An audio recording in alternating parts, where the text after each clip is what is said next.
Alright, let's see. Let me just get a couple things more set up. Let me get on to,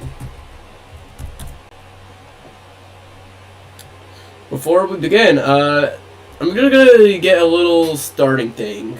If you don't know, this is actually gonna be Six Flags America. So what I'm doing is I'm going to be like talking about Six Flags America. I'm just jumping into it, yeah. So pretty much what I'm going to be doing tonight is I'm mainly going to talk about my experience at Six Flags America. Mainly because it is going to be, an event. No, let's say Six Flags America has, officially, closed its gates. As of right now, I do know that Six Flags America is has long wait times still. Let me just do anything something first.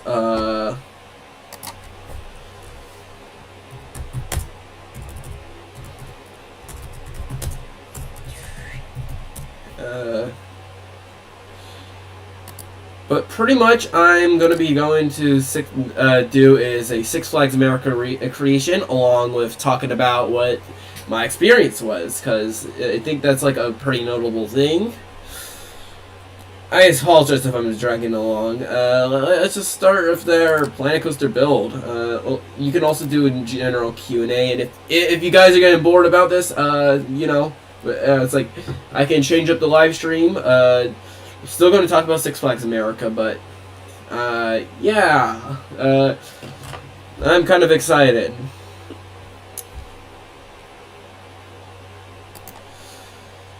You guys can ask questions, but, other than that, I'll probably, discuss about my experience, and that should do it, I'm probably going to be making, along with, the recreation. Pretty much I'm stuttering. Alright, so we'll probably grab a random path system. Actually, no, I'll go with asphalt. No. Gravel it is. Why not? Let me change the width. Again, I'm not so used to making parks like this. Usually in Planet Coaster. Usually whenever I'm doing a Planet Coaster park, I'm usually just building roller coasters and just landscaping,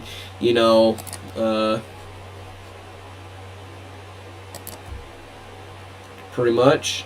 Let me check. No one here still. That's fine. I can definitely talk to my do this for an hour or something. So this is probably going to be the entrance. I need to look up a photo of Six Flags America's entrance, as I kind of, cause I've been there. But it's I haven't been. I don't remember the nitty-gritty details of stuff. Maybe I'll go onto my Google account, and a Google Drive, so I can just look up what it looks like. Let me see. It's still there. So before I begin, here's a little interesting story about my Six Flags America experience. If you don't know, this is actually, I think, the big birthday trip that I actually got planned to do back in January. But interestingly, we never gotten to get around to doing the trip until August. Originally, I was going to go to Six Flags Fiesta, Texas for the trip, but then that thing got canceled because the flying there was a flying situation, and plus other stuff that was going on with me. then I tried deciding Cedar Point afterwards, but because especially since they were opening up a new tilt coaster, Siren's Curse, if you don't know. And then after, but then like it all changed when, like, I think, like, let's say, I'm remembering it's the 2nd of May when they announced that Six Flags America would actually be closing, you know. So I decided, you know, I was like, I want to go to Six Flags America. That is definitely a priority to do. Because, like, the park was closing, like, the exact same year, in fact. I think it closed, like, a few hours ago. Like, you can't really re-enter into the park anymore. So, here we are, let's say, like, you know, it's like, it's like, it's like, here we are, like, at the closing day, and I decided, you know, let's go, like, pretty nearby. Alright. To be fair, I don't know about. It's like I'm gonna type in brick. I'm not used to like not Six Flags. I'm not used to like the editor for, let's say. I'm not used to the editor of Planet Coaster 2 for scenery. I'm used to Planet Coaster 1. Let me align this. I'm probably doing this out of memory or like they're actually brief photos, but right now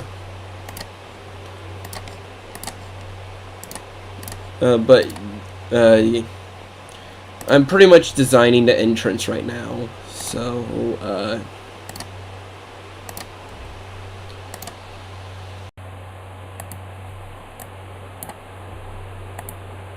let's see.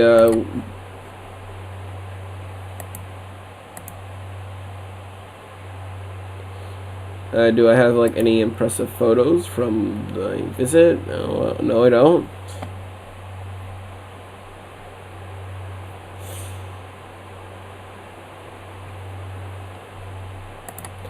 Alright, maybe I'll try doing this from memory then.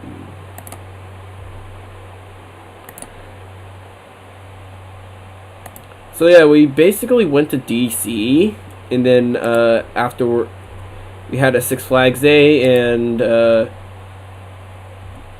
then as well we went to King's Dominion, in fact, during the same trip, and I'd say there's some coincidences that happened. I'm not at that point yet, but we're gonna get there. Because I'm gonna drop a bombshell or something where we went during like August 4th. And if you don't know, August 4th for Six Flags America, August 6th for King's Dominion. Oh boy, that was a fun time. Before we get into those details, I'd like to say that actually Six Flags America was actually a bucket list park even before the closure. If you don't know, Six Flags America was, it's like, due to the collection of roller coasters, like, even if they weren't good, they seemed kind of interesting in my head. I found, like, Batwing specifically to be a quite interesting option for Six Flags America, given that that's a flying coaster that had a quite unique layout for the time being. And it's like where the flying coaster actually used flying coaster elements, where we're using like in like a fourth dimensional type of sense, compared to like the B&M Flyers that, to be honest, seem to be like mainly inverted roller coasters outside of the two that are like in Asia that tried doing it. That Sky Ripper trying to do elements on your back as well. And then I think Flying Dinosaur that has like the Raven turn and that 540 degree Heartline roll. Is that what it is? Because there, I got my pillars. But with like Six Flags with like Batwing, that was actually quite intriguing. It was like definitely a bucket list for the park. Second, I would say is the and then as well we have Superman, that being the park's largest roller coaster. In fact, I was also kind of intrigued by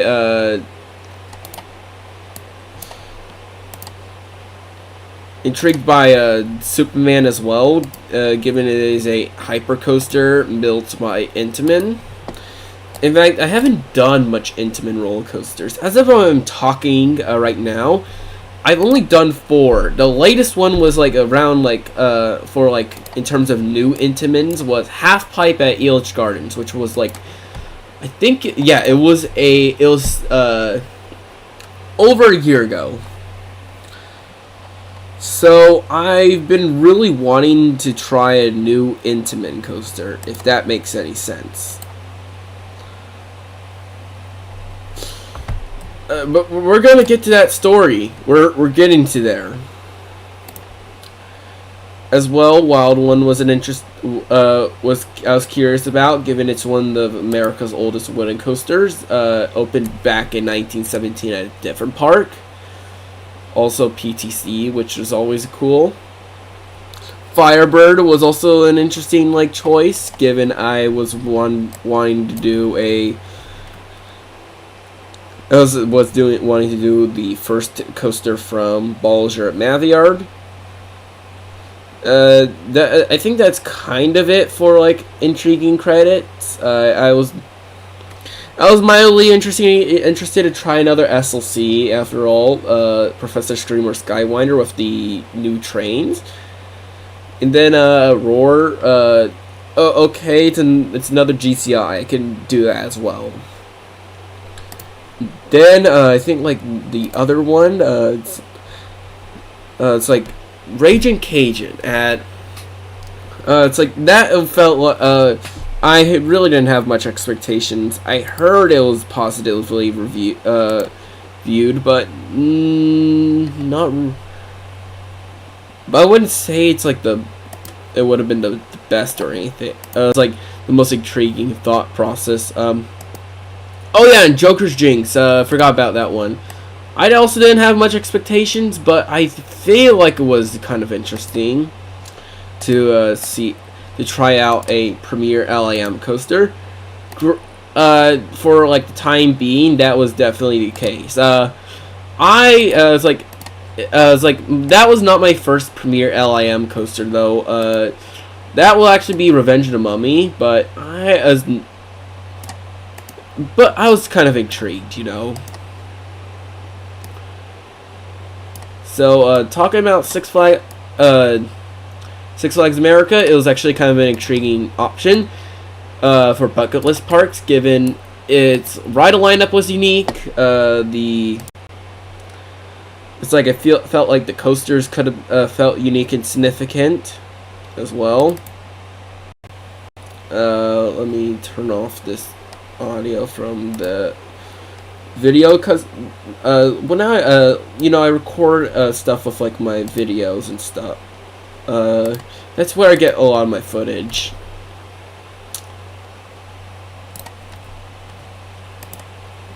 And yeah, that's pretty much what Six Flags America was about.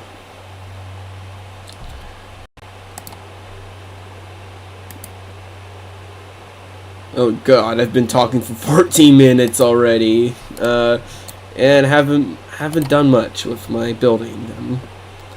I apologize if I'm being quite slow.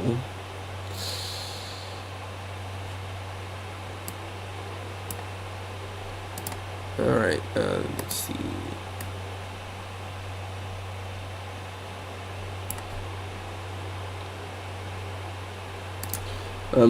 Yeah, I've been trying to find these type of pieces. I'm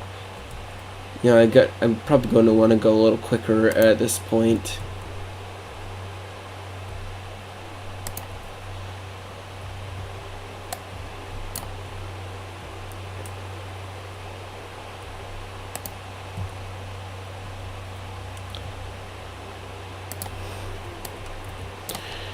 And then as well,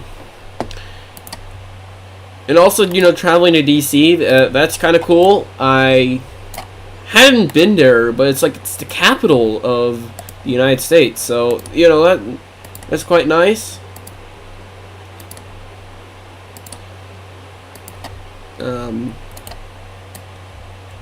I also kind of became like a somewhat addict to, like, you know, traveling outside the United States, and it was kind of refreshing to see like a bucket list park that was you know, inside the United States. It had so many like crazy ideas of what parks to do, you know.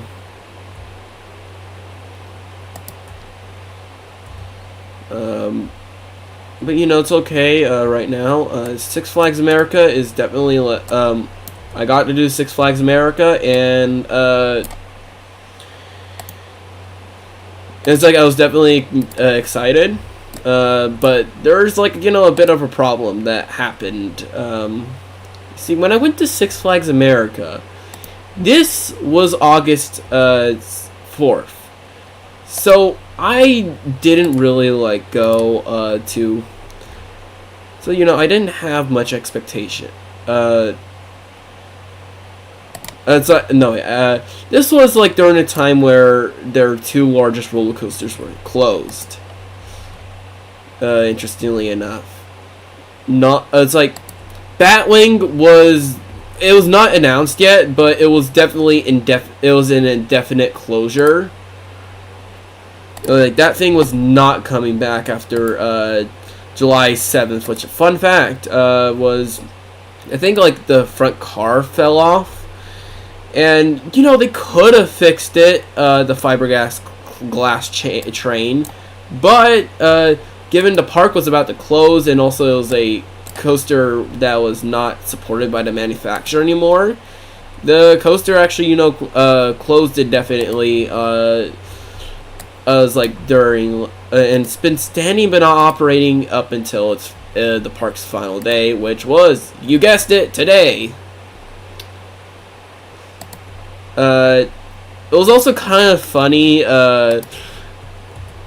how today, you know, actually I'll get to the Batwing story later, but I pretty much did didn't do Batwing. You know, sad, especially since I did Tatsu earlier this year, twice in fact. So yeah, and then Superman was closed for parts as well. Like, it was like a week before our trip when like Superman was closed as well, and it's like they were trying to get parts from Intamin, so, and like I was trying to get shipped and stuff, and you know, I missed out on Superman as well, which also kind of sucks, given it's one of the very few hyper coasters I would have done. In fact, it would have been the first roller coaster outside of California that I really did over 200 feet tall. And yeah, it didn't open. It would have also been one of the longest roller coasters I've ridden, given it's like, you know, over a mile long.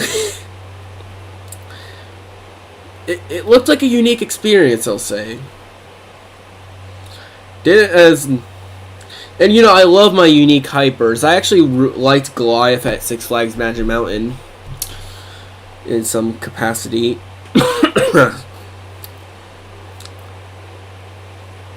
As we know, Six Flags America, that didn't go too well with that part. You know, those rides, but you know, the rest of the park was open. Might as well try it. So yeah, we have six roller coasters. 7 was operating, but I didn't want to do Great Chase, so let's discuss about them. So with like Six Flags America, their coasters, I can't find. I'm sorry, a little tangent, but I can't find those like pieces of wall. That I don't like about Alright. I don't like about what I don't like in this Planet Coaster game is like build. It's like you can't find the walls. It's all mixed in with scenery. Quarter pieces. Let's see if quarter pieces. No, that's not it. Let's see what else. Special wall pieces. Okay, that's better.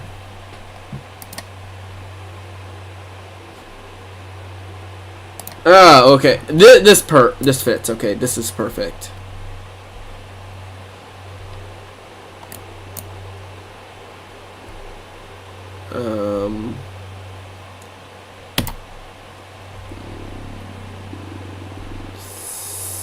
Six Flags America. So we actually got a DC. It was actually so let's talk about the trip. So with like the park, interestingly enough, we actually got in for free, and not free. We got into parking for free for some reason. I don't know. It's like we did. It's like I have no idea what. It's like it's like get ticket per not to the person for like parking was not doing much parking. So I think like. That doesn't make any sense. Okay. So the person for like parking, that pretty much it's like it wasn't really like trying to stop anyone. Like we just drove past. And it's like, you know, we thought like we got the prestige pass for like Six Flags Magic Mountain, and it's like we couldn't really like use it. We didn't. It's like for like the park, but we didn't know about that yet for like parking. That was until we got to the entrance, and you know, renewed it. That's a little fun fact, by the way. Hold on, I'm gonna get water. By the way, my throat is sore. I'll get to you back soon.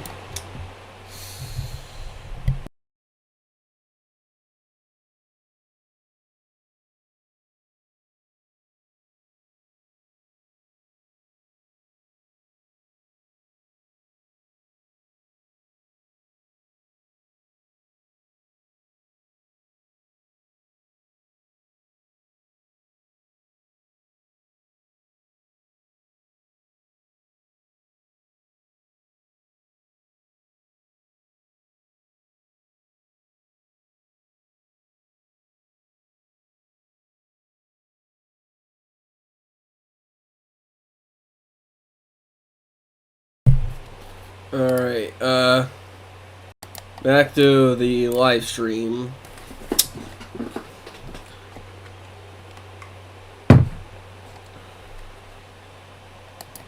Oh, wait, shoot, forgot.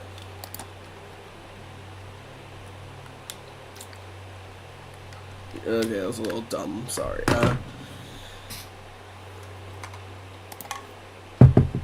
Park was closed, not park. So we got to the park, and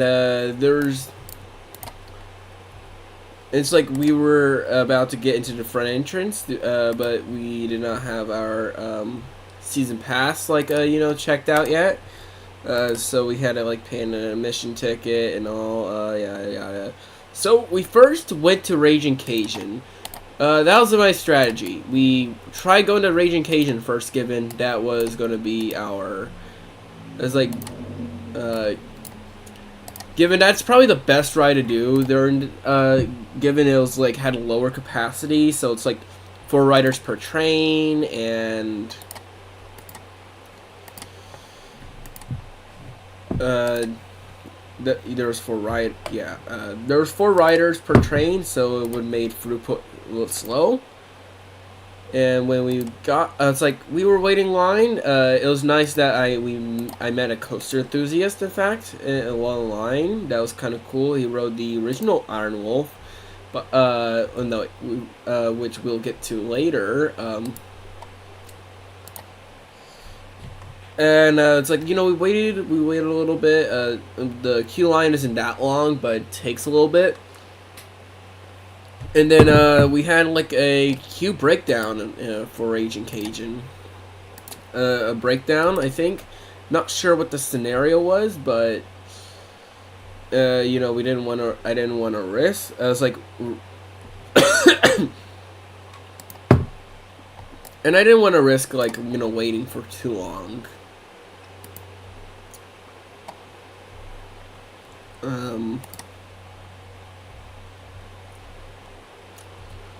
Given like there, you know, lines might disperse a little bit more. Lines might like, you know, like crowd in some way. Like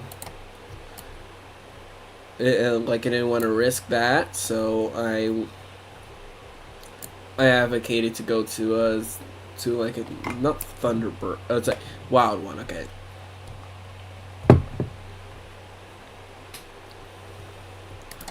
I wanted to go to Thunder. No, it's like wanted to go to Wild One. Given that it was like the next closest ride. And we to like in order to like not wait for much long. Granted, we actually did go. We did go back to like to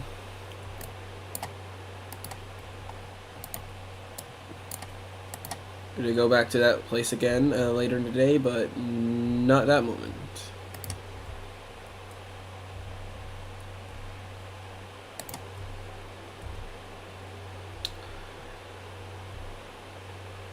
It was kind of interesting to see a ride break down in the line, but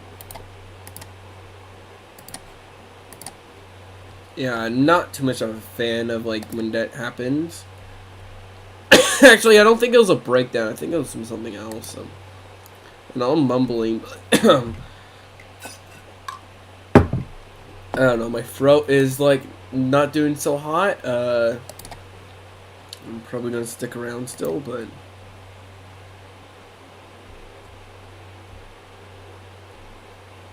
But regardless, alright, made the entrance so far.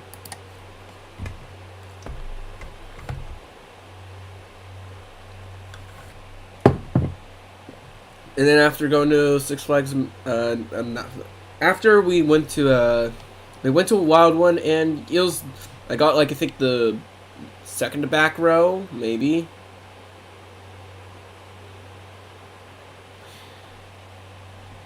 I forgot what row I got.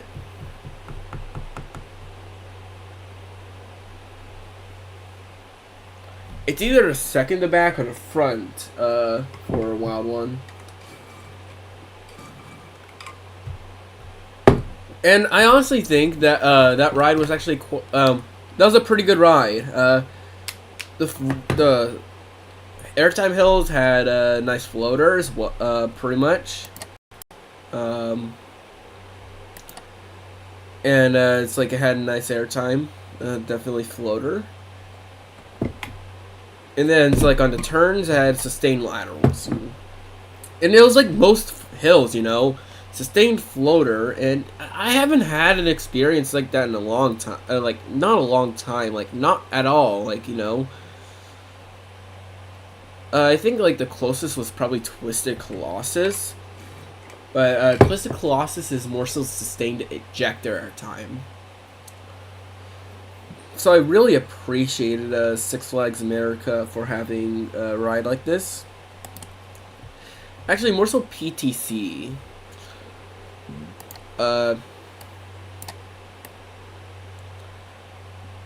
Those are pretty, cause like I haven't been to a PTC before, so it was really nice trying out a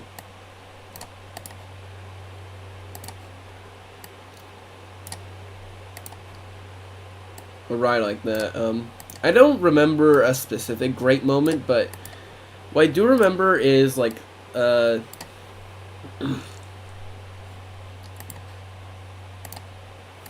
remember the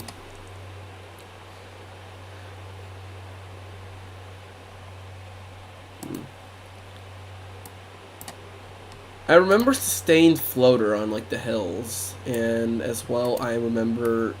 Let's see. I also remember the it's like sustained laterals on like the helix and the turnaround, and it's like it filled like a lot of the spots up. Like it didn't feel like there's a dead spot, and as well, and also the ride was actually quite like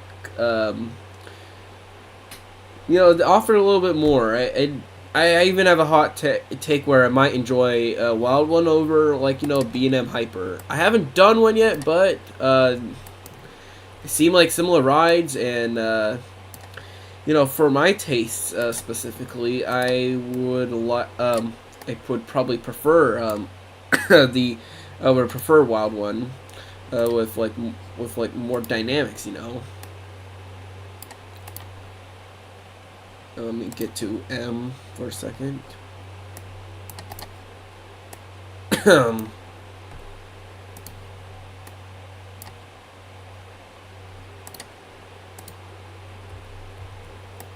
Oh, that's strange.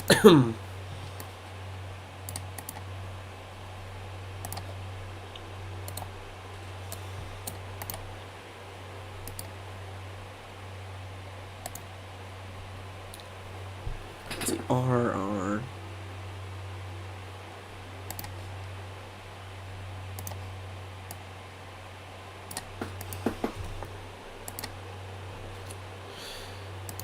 Pretty much, this is, so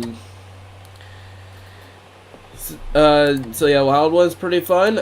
We then afterwards head to the back of the park, to see, what other rides were, if, like, either, like, see, like, if Superman could have, like, even, what was happening with Superman, seeing if Joker's Jinx would even open, and seeing what Batwing was up to. If you, it was, like, for Superman and Batwing, that was, like, closed, as, like, during my visit, because the aforementioned parts thing. And then as well, it was like Joker's Jinx was temporarily closed. They were testing it during the time, but it was, like, closed during that, period of time. So I decided, you know, let's go on, like, Wonder Woman. Wonder Woman,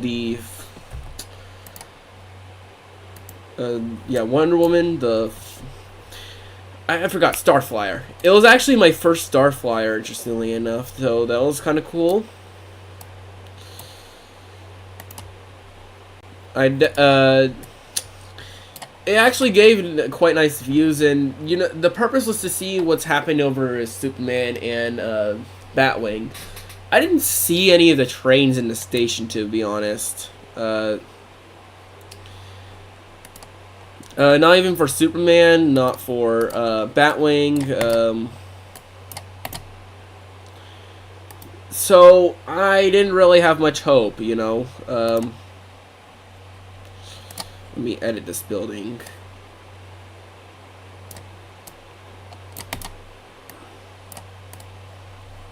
I don't remember how Planet Coaster 2 works with, like, its selection tool.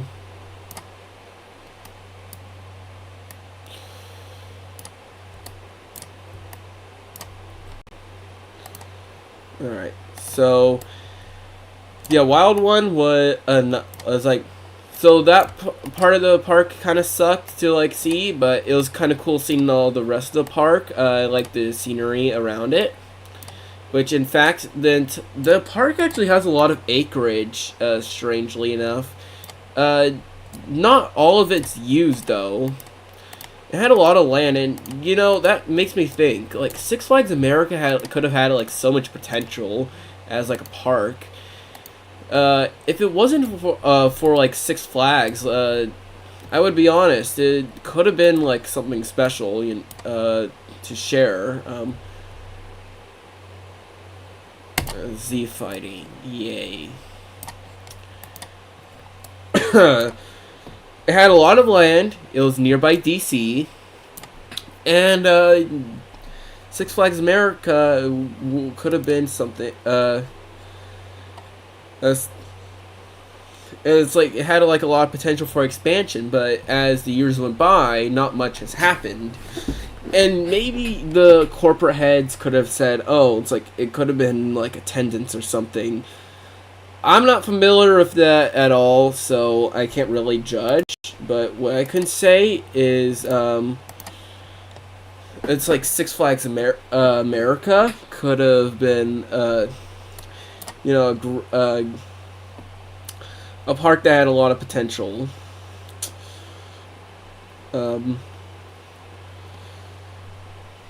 What else? So we went to the DC area, did Wonder Woman. We also did Harley Quinn Crazanity, my first ever Zamperla Giga Discovery. It was actually quite new for the park, in fact. Like, smaller investment, sure, but it was something at the very least. I was more so referring to, like, bigger investments, by the way. Trying to search for something else. You know, I'm just gonna skip making more of the entrance. Maybe I'll come back to it later. Alright, let me get up. I remember the park paths, like, getting over here. Let me get a skeleton out first. So, then we went to Firebird. No, wait, that's right. No, wait. Harley Quinn, yes. Harley Quinn was, to be honest, it was actually much better than I expected. I remember doing a smaller arm at Oaks Amusement Park in, let's say,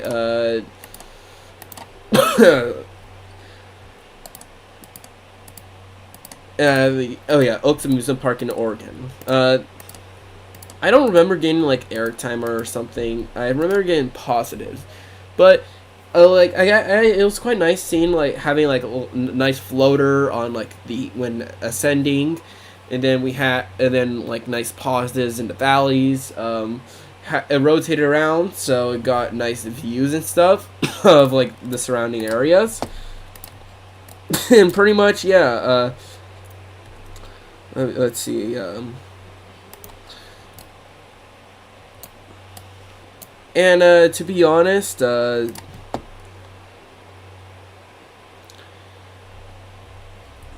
I lost my train of thought.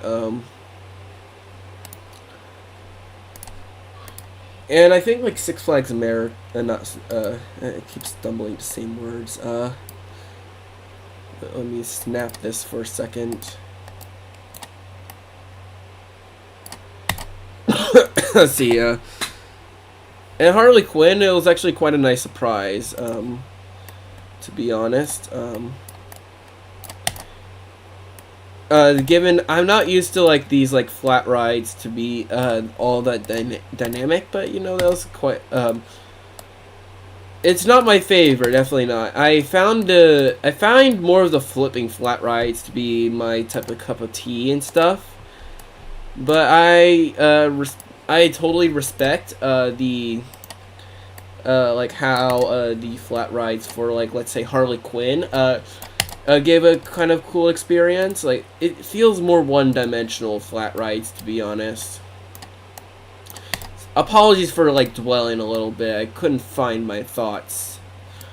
I'm making a weird little Zamperla spinner, so let's see.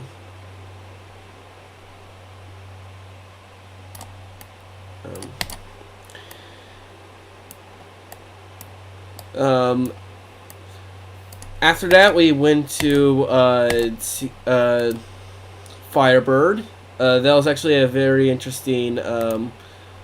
That was actually quite interesting, to be honest. It was the first B&M, if you don't know, from the manufacturer. That was made by their own company. Interestingly, it was actually the aforementioned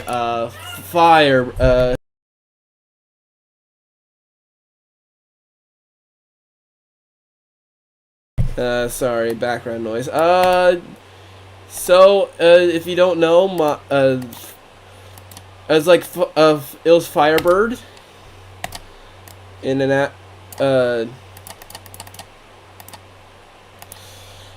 which was originally Iron Wolf, the coaster from the Balzer Maviard of stand-up coaster up until 2019. it was converted to a floorless coaster. So trying out the first B&M, which interestingly was actually my first small scale B&M for that was not a Batman clone. So my thoughts on Batman. It's like I found that layout to be a bit meandery. Now, from what I've heard from other people, I thought it would have been like an atrocity, because I've heard it was like pretty rough, had headbanging, blah blah blah. But it was not bad. In fact, I remember Batwing to be not Batwing, Firebird to be quite solid. In fact, not solid. I found it to be not that terrible in the roughness. It had like a bit of like of some parts that had like shakiness and a couple potholes, but overall was pretty tolerable. You could have done worse. I've experienced worse. In fact, I think Elitch Gardens has as like some of the rides are more rougher than Firebird, but I think the problem comes down to its layout. It had a lot of twists and turns, which, don't get me wrong, it's probably better than, like, I'd say, more dynamic compared to a Arrow Looper, or, like, their Chinese knockoffs or Japanese knockoffs, whatever. But, in comparison, but it was a pretty boring ride. The main thing, I think the things that kind of, like, happen is, like, it has many turns that do nothing. A lot of loaded around turns that like move around. There is actually the corkscrew. In fact, that's actually kind of a cool moment. It's actually quite snappy, to be honest. And afterwards,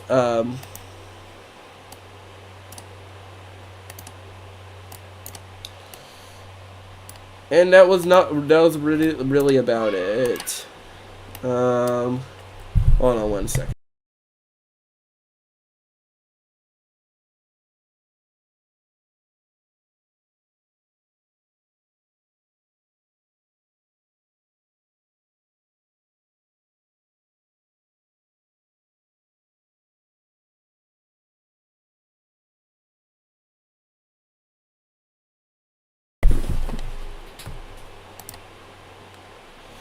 Alright. So, where was I? Firebird. I'm sorry for dwelling a little bit.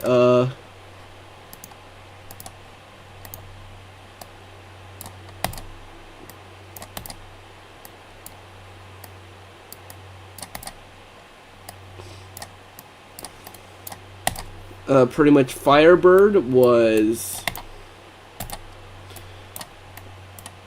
I was like, it had a couple of airtime pops as well, that's right.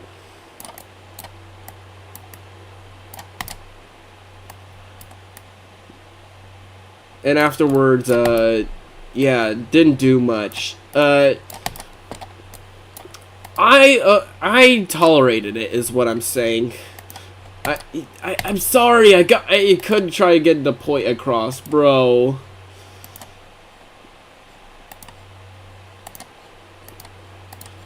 Is it rough? Was it rough? At the very least, I kind of cleared my over-the-shoulder restraint. So roughness wasn't a problem, you know. I do know if it's like if shorter people were riding it, and it probably would be, but that's what I got out of it. So yeah, pretty cool. I also went to, I did, afterwards,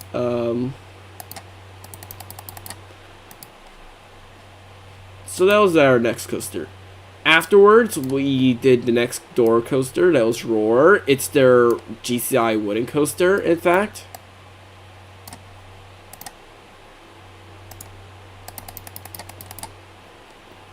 And I did not like it, you know.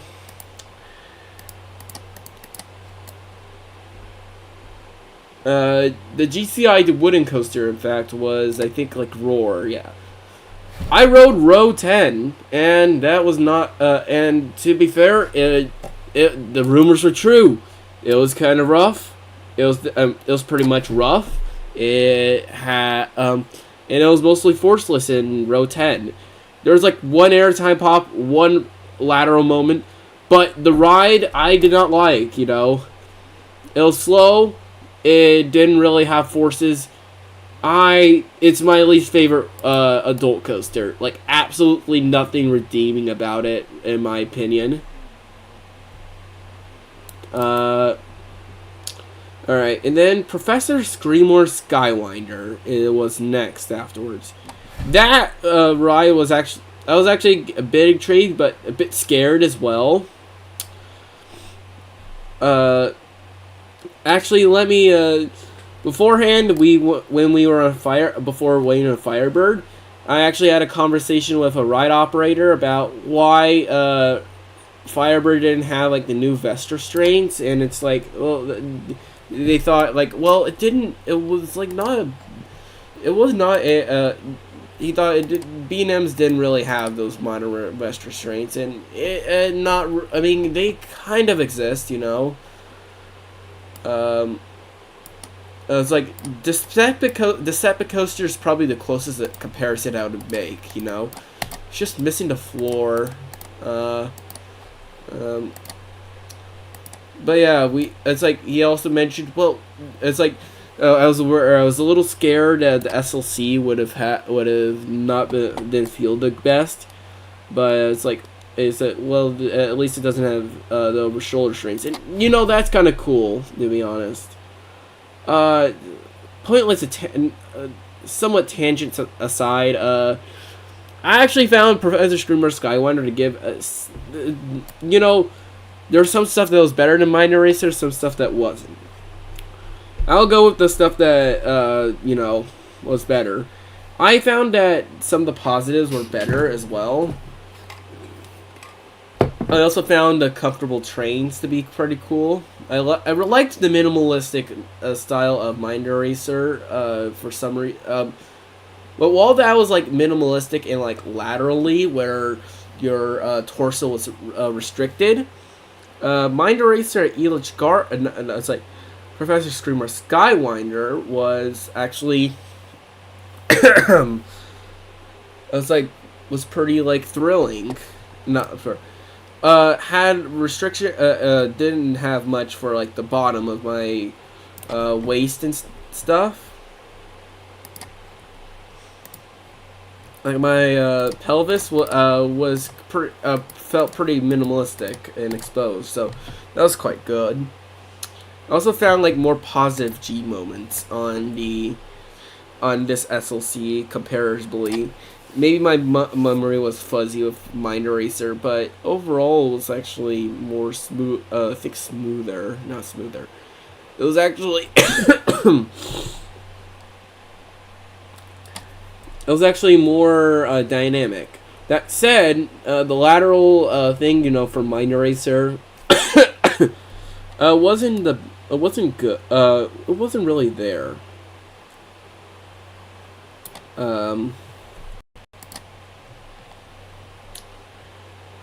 In which pretty much Mind Eraser, no. In which I kind of my theory about this ride, Professor Screamer Skywinder, is I think the reason why it's so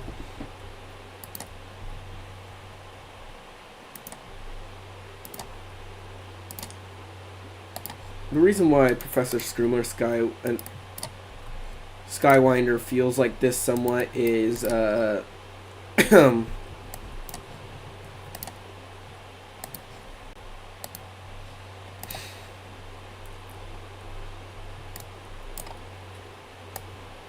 let's see, I think yeah, pretty much Professor Screamer Skywinder. It's like the vest restraints, they kind of hug your shoulders, like not as much as a B&M vest restraint, but somewhat where it doesn't feel exposed like the laterals. Like, it feels similar to like an arrow corkscrew where you're being pinned towards side, and it's not as it's not as thrilling. I also rode in the middle row, which Mind Eraser had the laterals in towards the front. You know, you're being pushed into it.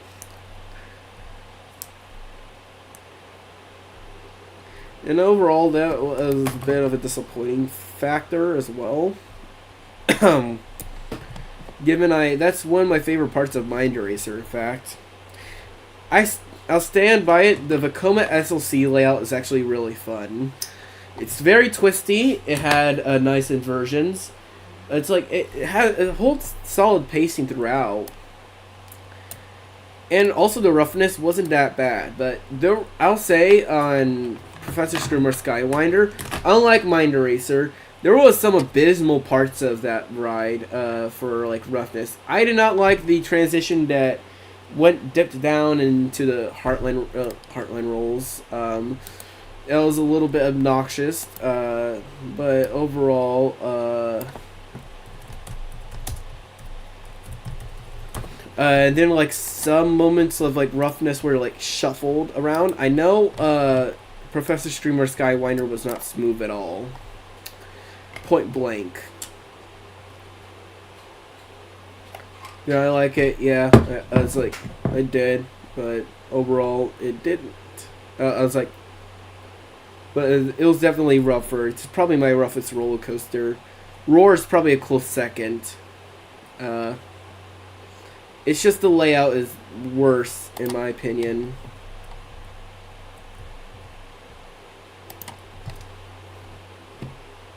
And pretty much that's what those rides are. We still have 2 more roller coasters as well. Actually, yeah. We then also went back to Raging Cajun. I got a Zen ride on that, believe it or not. So, if like Raging Cajun, that was had like nice. It was probably the most demented ride I've done. Either that or the zipper ride at my carnival, San Diego County Fair. So, what's up with Raging Cajun? To be honest, the laterals were violent. Okay, the first part, the laterals were like super violent, you know? Like, every part was like trying to slide me around the seat. That was like kind of crazy. The drops had some aggressive floater. That was also something that existed.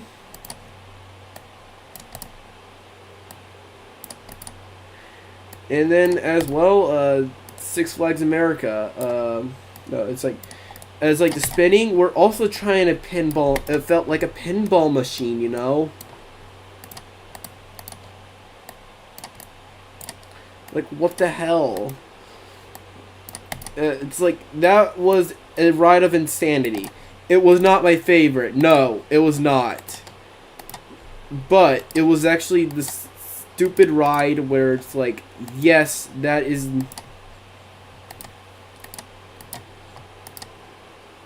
but it was a ride where it's like where it was trying to shove you out of the train, and I appreciate that, to be honest.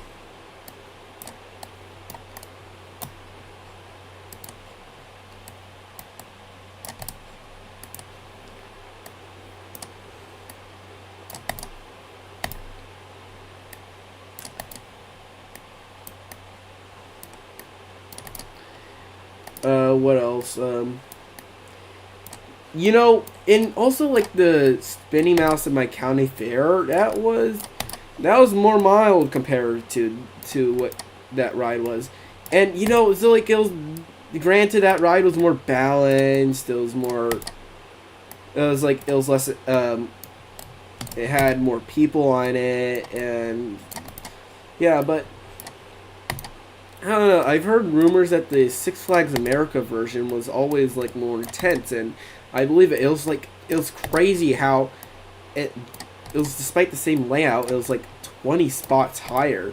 That's not the only instance of a clone being like that for me. We'll get to that one in the next coaster, but overall, I think that was actually pretty demented. And finally, my favorite roller coaster of the day, which was Joker's Jinx. That ride was it's like it had like forces. What it was like a downward spiral of some sorts. I loved the sustained forces that was like present throughout most of the ride. Was there some dead spots? Oh yeah, like there was like this like one spot where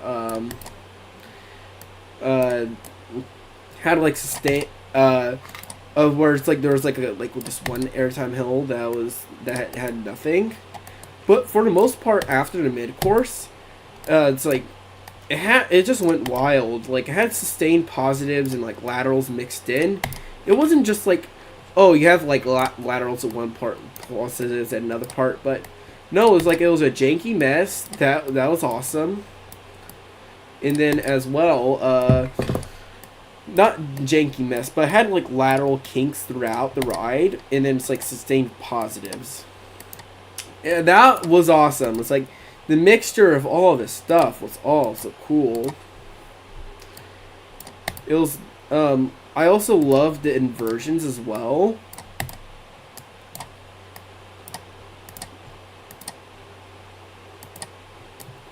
The sustained positives and snappiness on the inversions, like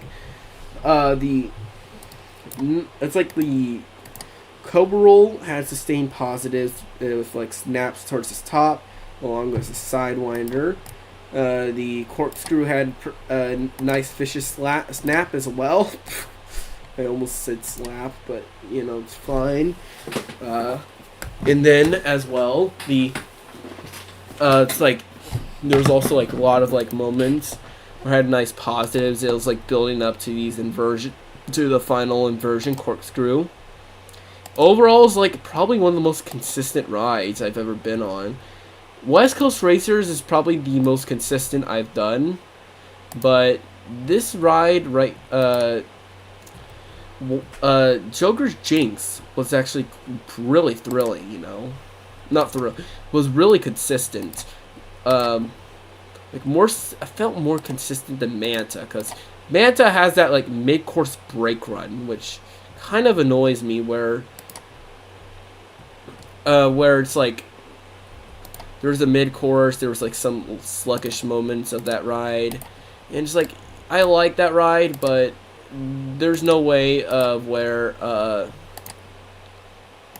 like Joker's Jinx is just becoming like much more consistent and stuff, and I appreciate that. And I think, and overall, I think that's like pretty much the ride. And while I was like, what I've done at the park. And there are like other stuff I've done as well there. I think like to comment on the ride of some of the stuff. A lot of the rides were like felt like a lot of rides were like closed there that day. To mention some other aspects. And pretty much. And with like Raging Cage, no, okay. With like Six Flags America, not Six Flags. Pretty much with like the operations, I was not fond of like how it felt inconsistent. Some of the rides were closed. There was some definite closures. At the very least, I rode the rides that were planned to open. But I hate how I got to go to Six Flags America and did not and like there's like the ride. It was a bit obnoxious to like deal with like ride closures. Harley Quinn Crazanity had its closure as well, even too, like a delayed. Raging Cajun had a delay. Joker's Jinx had a delay. Not sure about the ride to the front, but I also did not like. But Raging Cajun, Superman was indefinitely closed. That kind of frustrated me, given that was probably the best, the most one of the more unique rides, other than Wild One, my precious baby.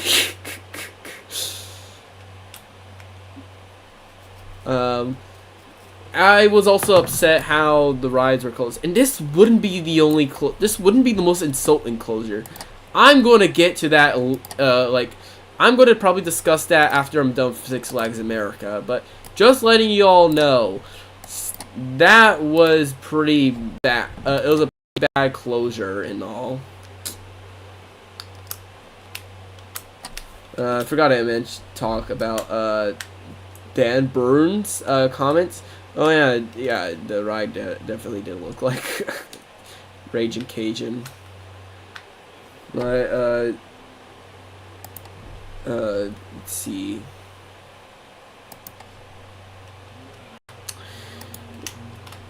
I also really enjoyed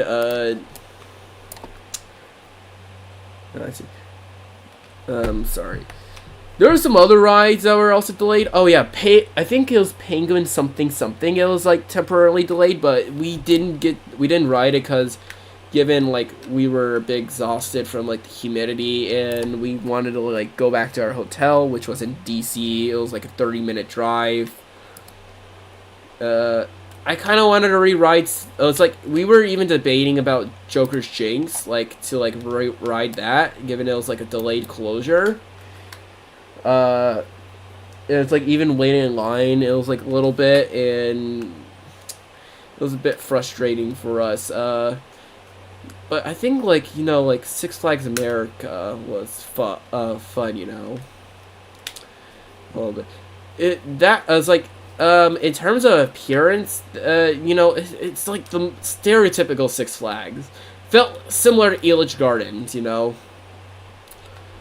I kind of enjoyed Elitch Gardens, but I'll say Elitch Gardens is a little step up from a lot of the theming and that part. When I think about like Six Flags America, actually, they're similar. I'm gonna make a comparison. Both Elitch Gardens and Six Flags America have like promising starts. Promising begins at front of the park sections. Where Six Flags America,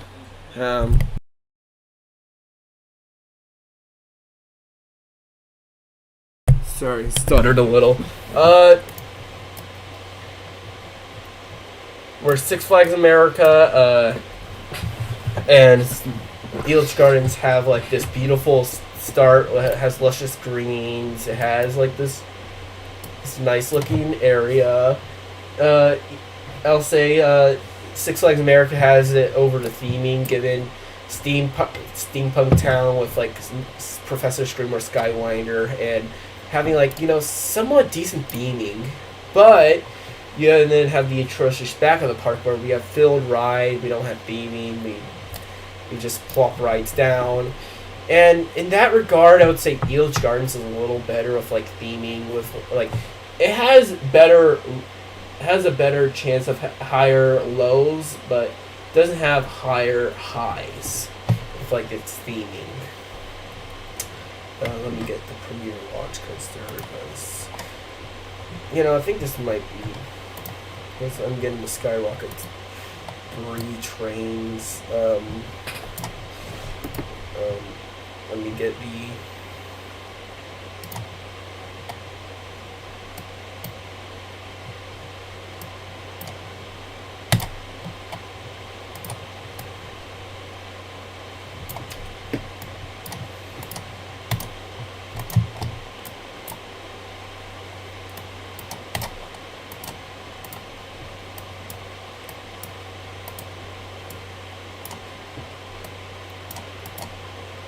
So with like and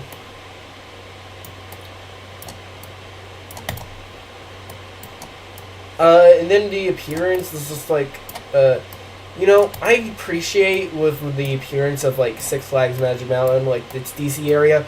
It's, you know, refined.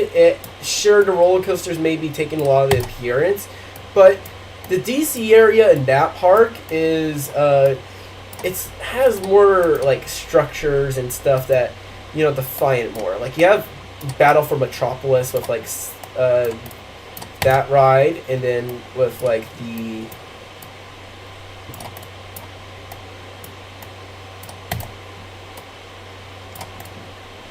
and then you have like Riddler's Revenge and its theming sets, Wonder Woman. Like there's more picturesque rides, and it doesn't look that bad. Compared to like let's say Six Flags America, where we have like just random rides plop down and we don't have much decoration or like much striking appearance. Really, Six Flags America just doesn't really have the best ride.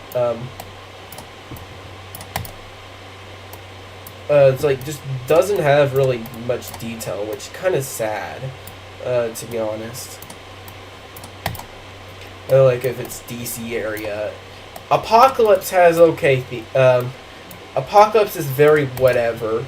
In fact, I think like the mountain behind it is like okay immersion, you know.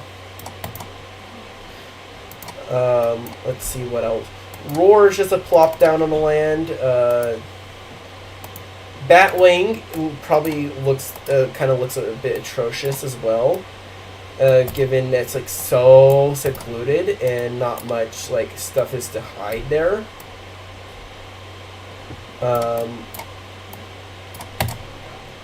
And as well, Batwing, not just Batwing, not Mind Eraser either. Superman didn't look the best. Raging Cajun looks okay.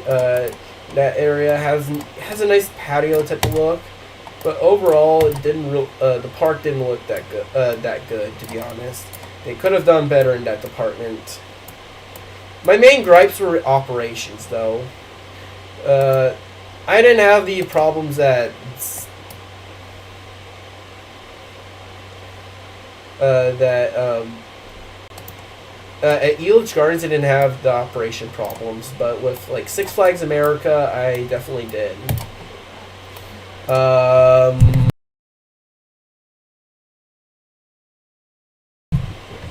And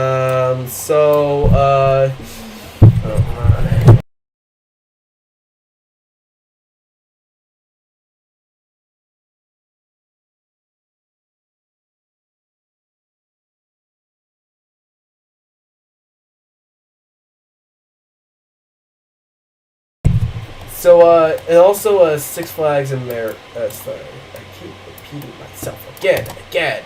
It's y'all are fine. Y'all are fine. So in terms of like this ride, right? So yeah, theming is probably an issue. I found food to be okay. I actually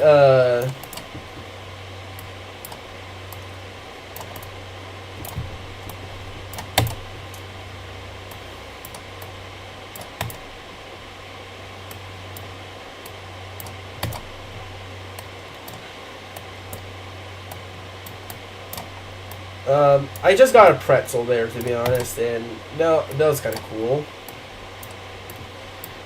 What else did I do at Six Flags America that I can't remember? Oh wait, also another thing about appearance. It was also kind of cool seeing like the appearance for, let's say, Raging Cajun and Professor Screamer Skywinder as well. Like, I like the wooded setting though.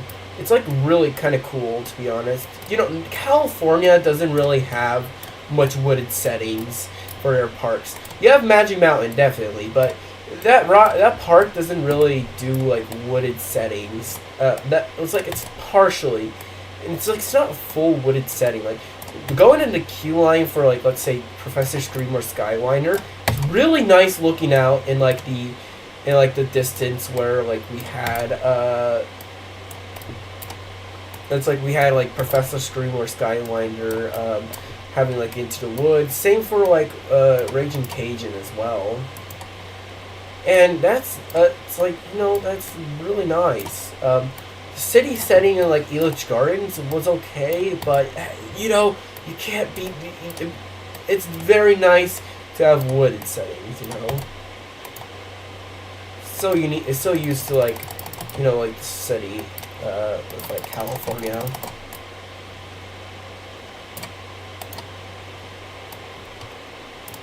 What else? I get the clearances so I can, you know, actually go to ASTM standards. Yeah. Yeah.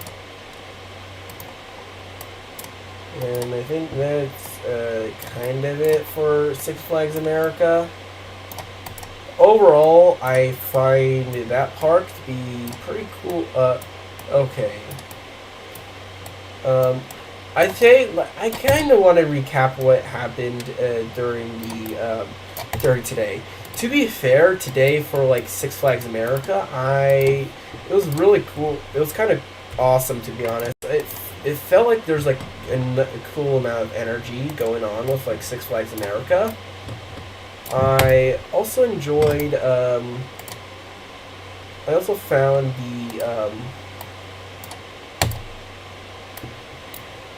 the energy of the parks.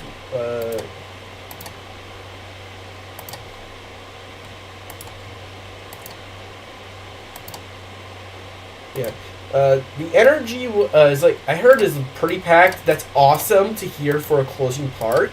To see like, hey, you know, this park, even though it didn't have the best reputation, where it has like closed rides, not so much great rides, all that stuff, blah blah blah.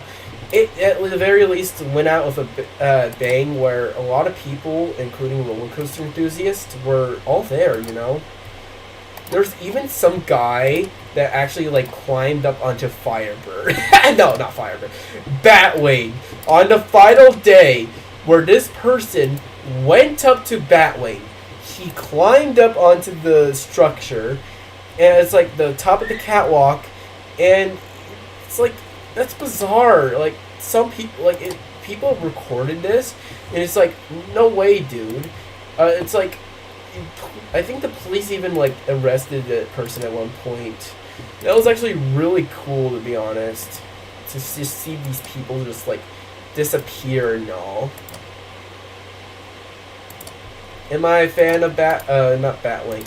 Am I a fan of, it's like, do I like people breaking the park rules? No, but that was actually kind of cool. I really liked, having, like, it was so absurd and stuff, just, and it's just like, I don't know, I feel like the attitude, it kind of could have been cool as well. Not cool, like, I don't condone, like, park breaking stuff. I just find the attitude be interesting. Well, it's like, well, it's the final day of the park, you know? What am I gonna do, get a park ban? Yeah, right.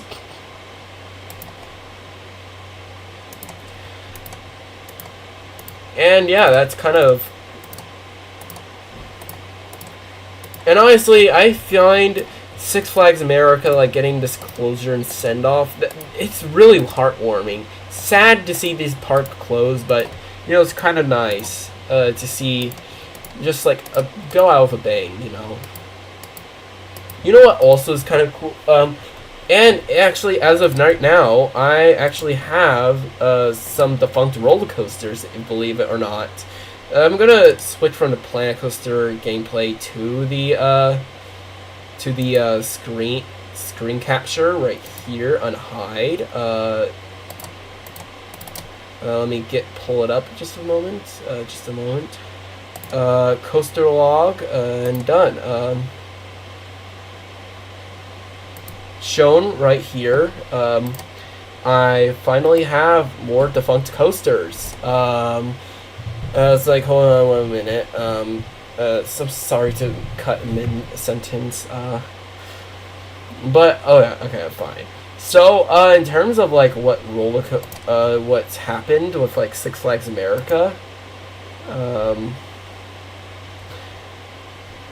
I actually find it to be like I have now 8 defunct roller coasters. In fact, Batwing, for example, is like that was already closed. Superman is now considered gone forever as well. Firebird as well. Firebird, Roar. As like, I actually heard confirmation according to the Adrenaline Nation Discord server. Interestingly enough, Batwing is permanently closed. Roar is permanently closed. Firebird is permanently closed, and Wild One is permanently closed. So we're never going to see those again. Which is really interesting to see defunct roller coasters outside of like these two monsters that I actually did beforehand. It's like really interesting to see like some good roller coasters close. You know, sad. It's kind of it. I find it quite intriguing. And you know, on the topic of like permanently closed roller coasters with like Joker's Jinx, Wild One, it's like Firebird, Roar, and Batwing. Let me find it. There you go. I actually find it's like we have actually 4 roller coasters that it's like 4 roller coasters. 3 I've seen with my eyes. One of them being Great Chase that have not really gotten confirmed if it's getting scrapped or not. So, in fact, there's an actual possibility that these 4 rides could be relocated. In fact. And, you know, I'm going to go on another tangent. I'm going to discuss that with Planet Coaster gameplay, interestingly enough, about, well, what rides do you think, where do you think I'm going to be relocating these? And thus, I say we begin.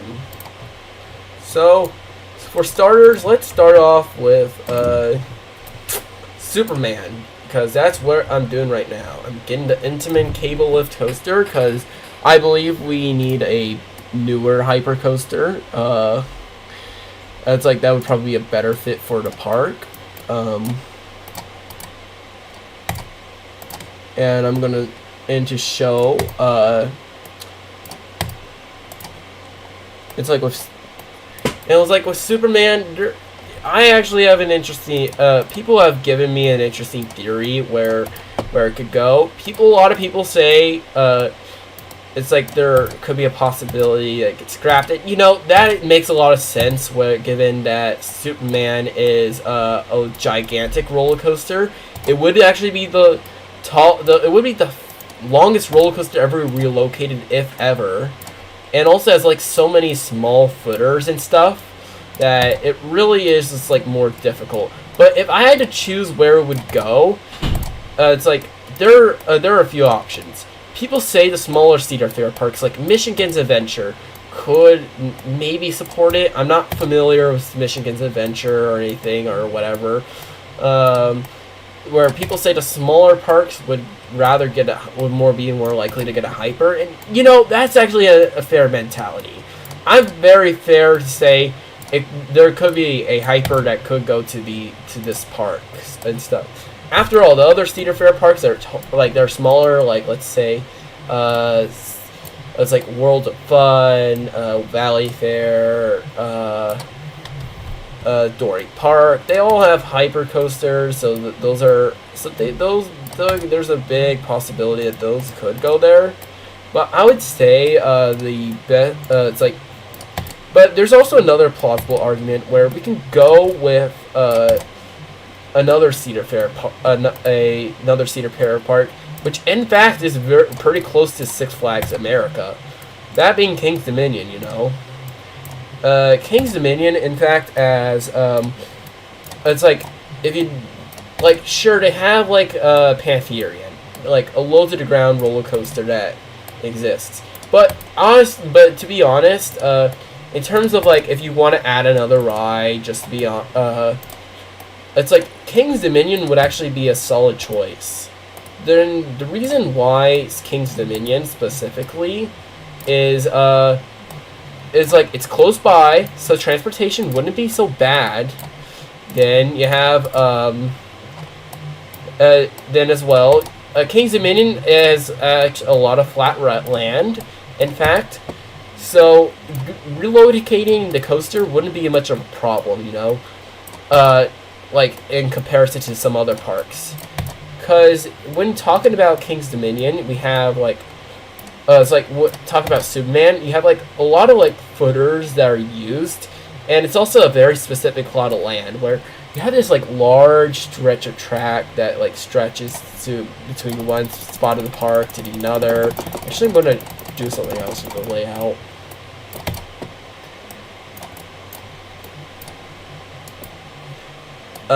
And then as well, is it very long, has a lot of footers, yada yada. And then, in which with King's Dominion, you get a lot of more capacity as well at the park.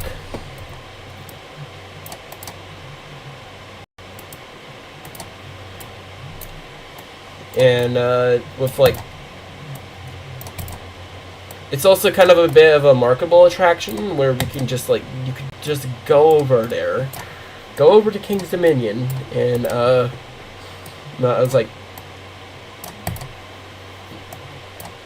not King's Dominion. You can go over and just ride a big, large ride with like flat land, and it's like, well, it might not be the best choice for King's Dominion. It is a real. It could be a plot. I don't say it's ridiculous either. You know, I could see King's Dominion. You know, somebody relocating Superman to King's Dominion.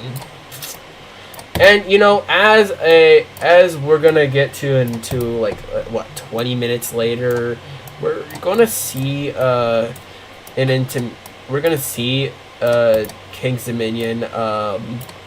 As I have a missed coaster there, which we'll discuss later. I have a coaster that I didn't ride, the missed out, and it would be very cool to ride 2 of my missed roller coasters from Intamin manufacturer. Get another chance to do so.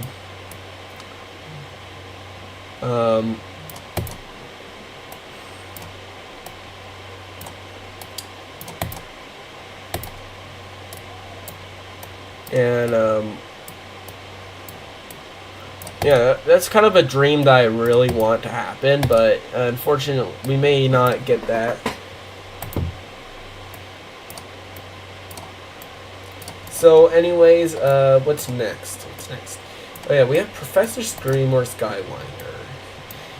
Now, I would say if anyone's going to get an SLC, it's probably going to be a park that's either small, or it's going to be a park that's in the Six Flags chain that doesn't have an invert. I mean, to be honest, like most parks, it's like I know the Six Flags chain doesn't really need an invert, or doesn't need an SLC, given that Six Flags has a lot of coasters. It has like a lot of manufacturer choices, like so many, like Vekoma, for example, is a good manufacturer for that. And then as well,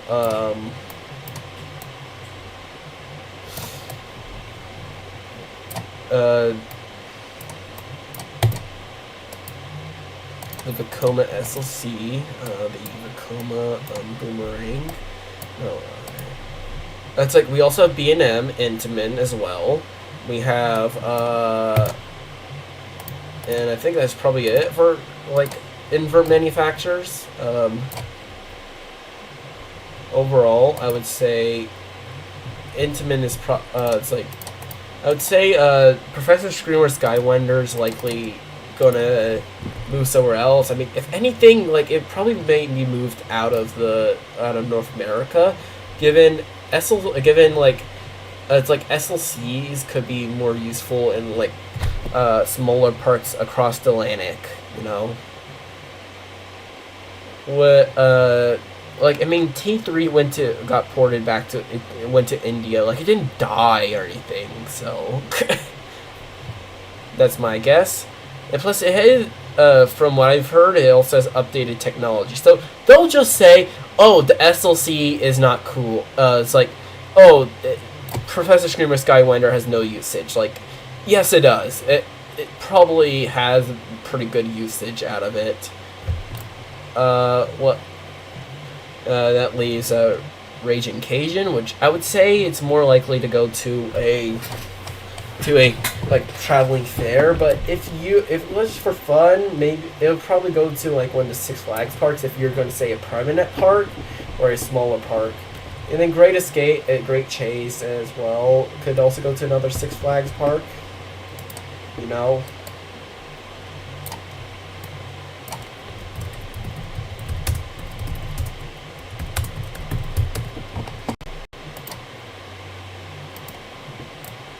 And then, yeah, that's pretty much what it is.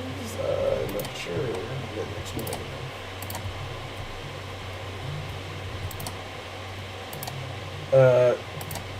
I think that's it for, I think, like, relocations. I think for crazy, I'm not familiar with Six Flags, okay? Listen, I'm just the roller coaster YouTuber that reviews his personal account. Like, I can't really think about much places.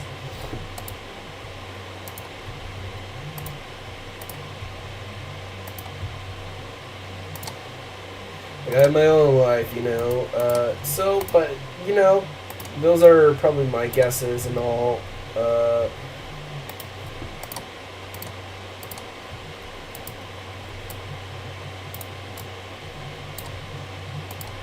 But I think the other thing, let's see, Six Flags America.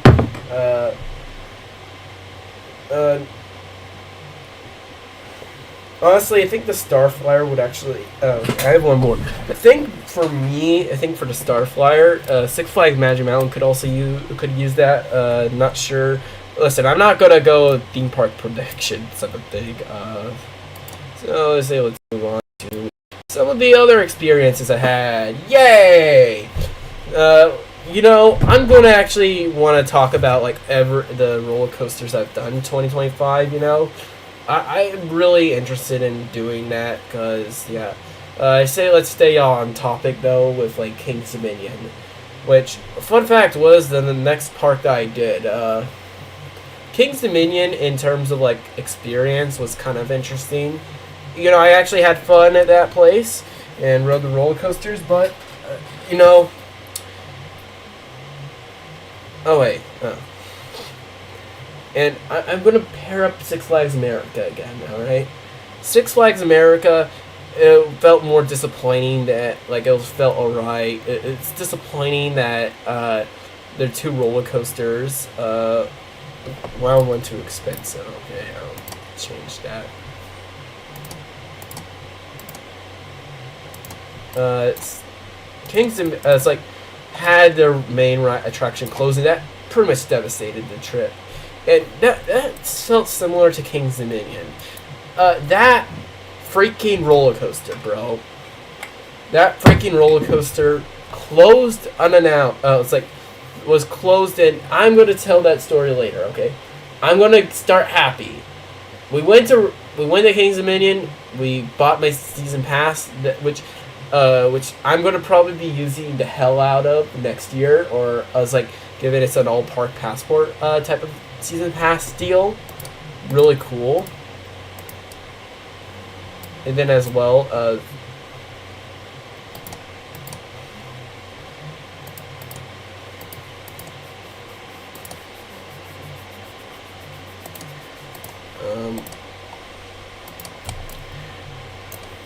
getting an all-park passport for King's Dominion was cool. We went to Rapterra. That entire jungle expedition area was actually really nicely themed, which I really liked.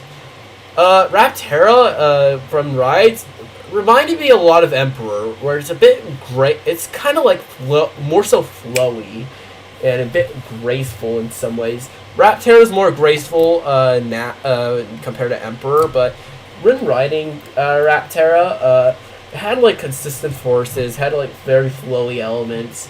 And you know, I really liked Rapterra. It was had a very nice launch. To be honest, the first launch was really cool. How I liked how it had a nice first punch, and then it was really sustained. The positive forces on like the first three valleys, in fact, was pretty kind of forceful. Later in the day, and like when it was like closer to the start of the day, it was very okay. You know, I like the laterals on the S hill as well. Okay, positives on like the helix up. Nice floater moment on was like when like I think like it was like on the road on the right side, where it's like it like pushed me up, whereas like I was riding on the right side and like lower down. Like wing coasters are kind of cool like that. I also kind of like the flowy corkscrew, and the floater hill didn't do anything for me. And then the Rapterra roll, which was this Heartline roll that had a really cool hang time, where it's like it had sustained hang time and then like transitioned out of it. You know that in like, you know, the elements are okay, you know, but it's like the flow of elements, the variety, and like the consistency. Like it felt graceful. It had that nice movement of gracefulness. Apologies, I'm not building much, but the gracefulness of like the elements where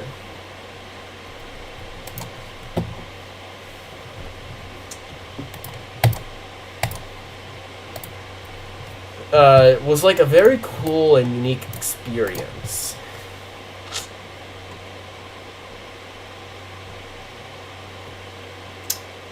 And that is something I really appreciate, you know.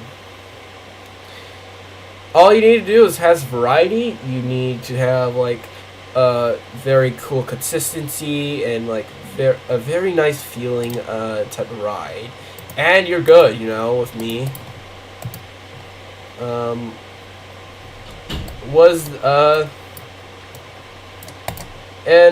You know, it's another thing to comment about Rapterra that was like, yeah, it had that bounce, but you know, it didn't find it to be bad or anything. Like, Firebird is probably the only rougher B&M that I've done, but otherwise, that's like it's not much, you know.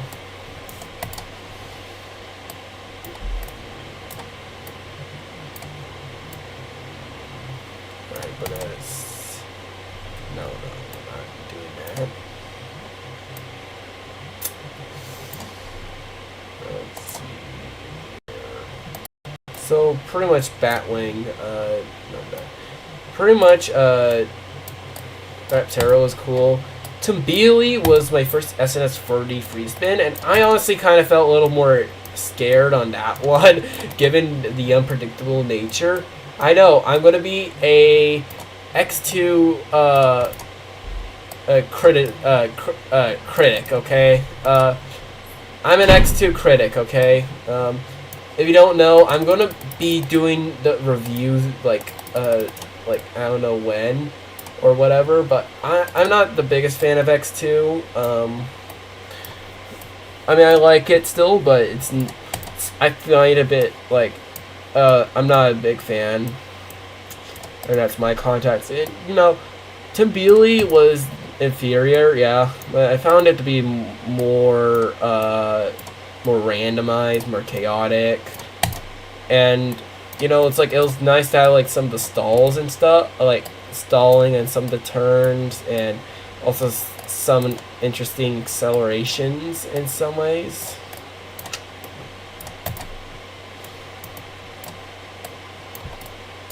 Some different forms of acceleration on the flips, that was kind of neat. And then afterwards, that was a short ride also. There's also, like, I did Retelling as well. It was my first bobsled, and honestly, I didn't really find it that fun. Like, it was, like, pretty okay, but, like, the thing about the bobsled is, it didn't have much force, and it had a vibration, you know. It didn't have much force. It didn't have much swinging around. So it's like it kind of felt pretty mediocre. And that kind of sucks, given it is the only mock bobsled in the United States. And I heard the mock bobsleds are okay, you know. What am I saying? No, I didn't hate the ride, but it was not my thing. Something that I would kind of not want to do during something that doesn't interest me, you know. And then,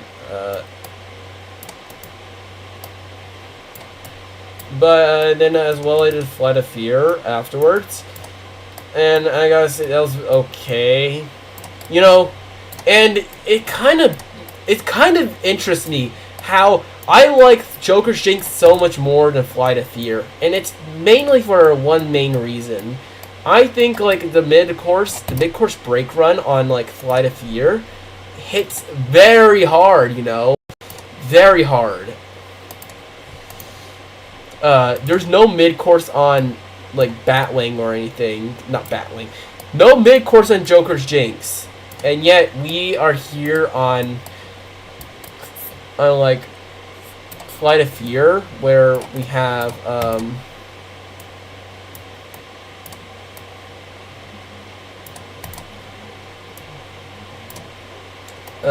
have like these where it's like it's just meander, and more so meanders in the second half comparison.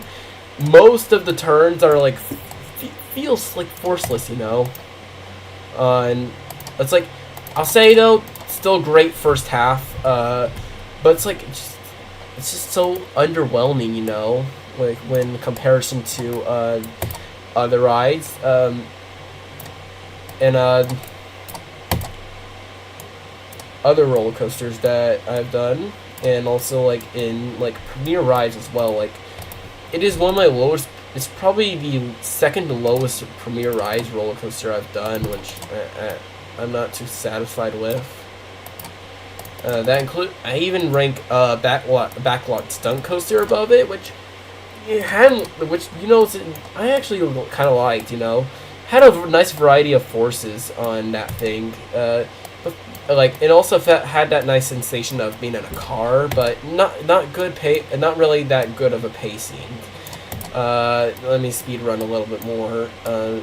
Given I'm getting hungry. It's also I've also been on not Batwing. I also rode Twisted Timbers as well. That's pretty cool.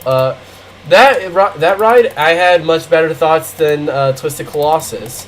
It was longer. It had more variety of forces and airtime moments. In fact, and then as well we had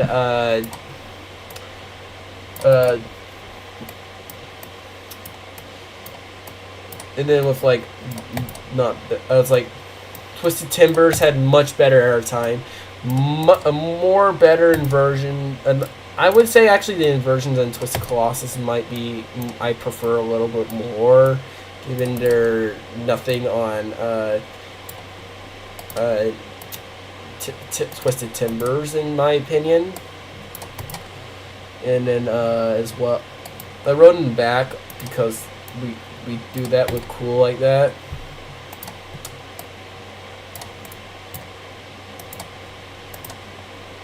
And then you know, I think there's a lot more redeeming with like Twisted Timbers. Not my favorite RMC.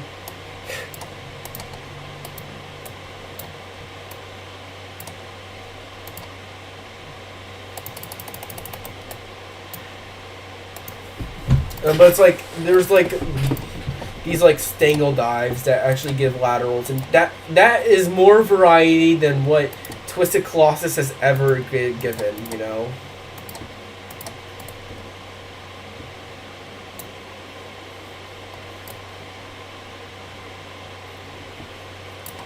I'm not much of a big fan of the dueling. It's like it doesn't impact my ride experience, in my opinion. But you know, opinions are opinions. We also did Racer, that's 74, credit number 74 so far. That was actually very okay. It reminded me a lot of Giant Dipper at Belmont Park, which this had a little more sustained floater airtime. Dang it, the loop is so intense. And more sustained had sustained floater airtime, but it was more rough. It was also more rougher as well. Not rougher as in compared to Giant Dipper, but more so it was like not as it wasn't too smooth and didn't have much forces. But I ended up riding that thing twice, and I can't keep stalling for this. I rode it was like I didn't ride Pantherian. That thing was closed, and that is my biggest upset point of the entire trip. 'Cause when we were at King's Dominion, it's like beforehand, I thought it was gonna reopen that day. It didn't, and we had no sign of it opening.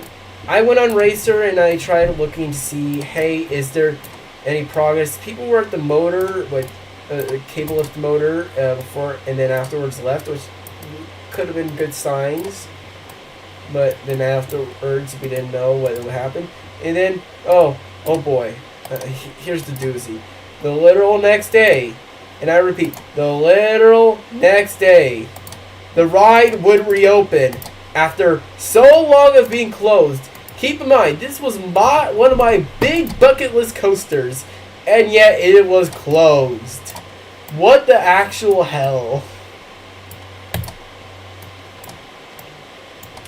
Like, I'm upset that not only one of the tallest roller coasters, but also a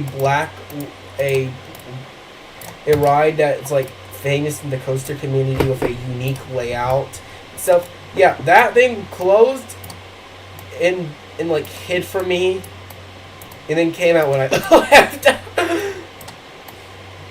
And I know I'm not the only one that's frustrated with King's Dominion with this.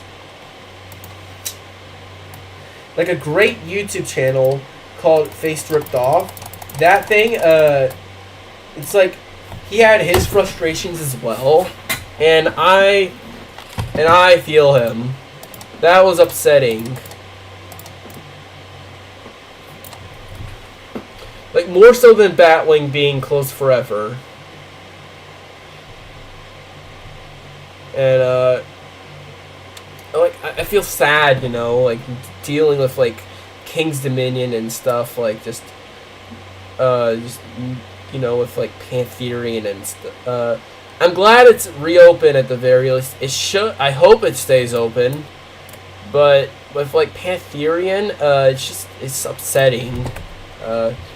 I rode that in which the only reason I rode it was the road Racer 73 twice, 75 actually, was because of Pantherian.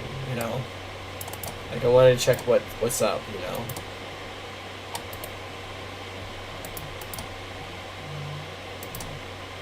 But we can't go back to the past. You have to make it what it is for our future. But yeah, I rode Grizzly. Actually, really reminded me of Ghost Rider, like really much. I really liked Grizzly. In fact, outside the first turn of Grizzly, it's like the ride had really well pacing with like amazing laterals and airtime, all condensed into a pacing. It reminded me of like a mix of a GCI, a gravity group, and a CCI. And I haven't been on a gravity group yet, Like, that was a really good ride, and it's in my top 10, And then afterwards I did Dominator, which also has pretty solid pacing as well. But it's not as cool given it as the other B&Ms that I've done. In fact, I prefer a lot of some other rides above it, given well, a bit consistent. It's not too consistent. It also doesn't have much of the other forces diversed into it. Like maybe technically, it has technically laterals and has good, consistent positives, but it's not really balanced. I prefer Goliath over at Magic Mountain though, because of the mixture of all that stuff.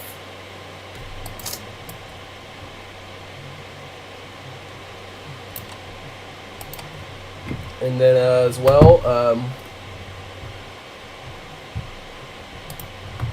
the B&M Hyper, not B&M, that's like, and that's pretty much it with like, you know, King's Dominion. Very much sucked a lot that I skipped out on such a wonderful roller coaster.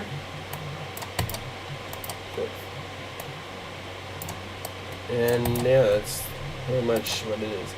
Alright, since we've been going for like 100 minutes, yes, so probably end it here. Thank you for watching. I'll see y'all later. Oh yeah, one more thing. If you guys want, I'll probably be doing like